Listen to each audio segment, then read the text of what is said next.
존경하는 국민 여러분, 우원식 국회의장과 선배 동료 의원 여러분, 국민의힘 원내수석 부대표 박형수 의원입니다. 저는 오늘 헌법재판관 후보자 지명 철회 촉구 결의안 상정의 편파성과 부당성에 대해 의사진행 발언을 하기 위해 이 자리에 섰습니다. 당초 오늘 본회의는 대정부 질문만 하기로 의사 합의가 되어 있었습니다. 그런데 갑자기 민주당이 국회 운영위원회를 일방적으로 소집하여 이 결의안을 통과시키고 본회의 상정을 요구했습니다. 그동안 대정부 질문이 예정된 본회의에서 이렇게 일방적으로 안건을 추가한 사례가 없었음에도 우원식 국회의장은 민주당 편만을 들어 이 결의안을 상정한 것입니다. 국회 운영에 있어서 중립을 지켜야 하는 국회의장으로서는 이렇게 각 당의 의견이 첨예하게 갈리는 안건을 본회의에 일방적으로 상정해서는 안 되는 것입니다.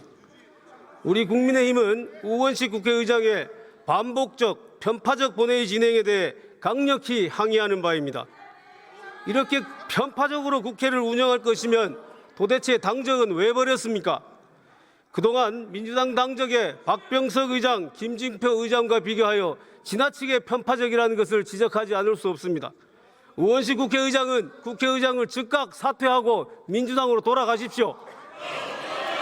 국민 여러분, 선배 동료 의원 여러분, 이 결의안은 그 내용상으로도 본회의에 상정되어서는 안 되는 것입니다. 현재 헌법재판소에서는 한덕수 권한대행의 헌법재판관 후보자 지명에 대해 우원식 국회의장이 청구한 권한쟁의 및 가처분 심판이 진행 중입니다. 이러한 상황에서 국회가 이 결의안을 통과시킨다면 이는 입법부가 재판이 진행 중인 사건에 대해 부당하게 간섭하는 것이며 사법부의 독립성을 침해하는 것입니다.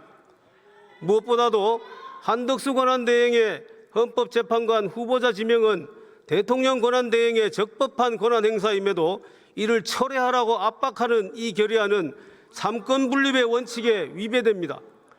기본적으로 우리 헌법에는 대통령 권한대행의 권한 행사의 범위를 제한하는 아무런 규정이 없습니다. 따라서 헌법 교과서에도 입법조사처 보고서에도 권한대행의 권한을 제한할 헌법적 근거는 없다고 기술되어 있는 것입니다. 프랑스 헌법의 경우 대통령의 국민투표 부의권과 국민의회 해산권은 권한대행이 행사할 수 없다고 명시되어 있는 바, 이렇게 헌법에 명시되어 있지 않은 한 대통령 권한대행의 권한 행사는 제한되지 않는다고 봐야 합니다. 헌법학계에서도 대통령 권한대행의 권한 행사에 대해 무제한설, 현상유지설, 거리, 사고, 구분설 등이 주장되고 있으나 이 세 가지 학설 중 최소한 두 가지 학설이 대통령 거리 시에는 권한대행의 적극적 권한 행사가 가능하다고 보고 있습니다. 그리고 이러한 학설들은 권한 행사 범위에 대한 명문 규정이 없는 상태에서 헌법적 관례도 없을 경우를 상정하고 논의되는 것입니다. 그런데 최상목 권한대행 당시 민주당은 온갖 수단을 동원하여 헌법재판관 임명을 압박하고 강요함으로써 대통령 직무정지 상태에서도 2명의 헌법재판관을 임명하도록 하였고, 대통령이 거리된 후에도 한덕수 권한대행으로 하여금 마은혁 후보자를 헌법재판관으로 임명하도록 하였습니다. 이제 민주당에 의하여 대통령 직무정지나 거리 여부에 상관없이 대통령 권한대행이 헌법재판관을 임명할 수 있는 새로운 헌법적 관례가 자리 잡게 된 것입니다. 그럼에도 이제 와서 한덕수 권한대행의 적법한 헌법재판관 지명을 철회하라고 하는 것은 전형적인 내로남불이 아닐 수 없습니다. 우원석 국회의장은 권한쟁의 심판에서 한덕수 대행의 헌법재판관 후보자 지명 행위로 국회 인사청문권이 침해되었다고 주장합니다. 그러나 이는 억지 주장에 불과합니다. 한덕수 대행이 지명한 2명의 헌법재판관 후보자에 대한 인사청문회는 우원식 의장과 민주당이 마음만 먹으면 언제든 실시할 수 있습니다. 후보자 지명 직후 우원식 의장은 인사청문 요청서 접수를 거부하겠다고 밝혔는 바, 오히려 국회의 인사청문권을 침해하고 있는 것은 바로 국회의장 자신입니다. 도대체 누가 국회의 인사청문권을 침해하고 있다는 것입니까?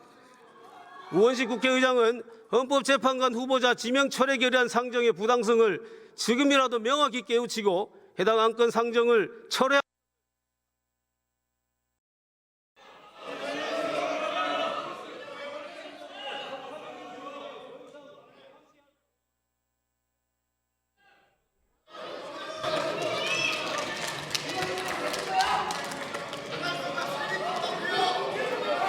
박형수 의원 수고하셨습니다.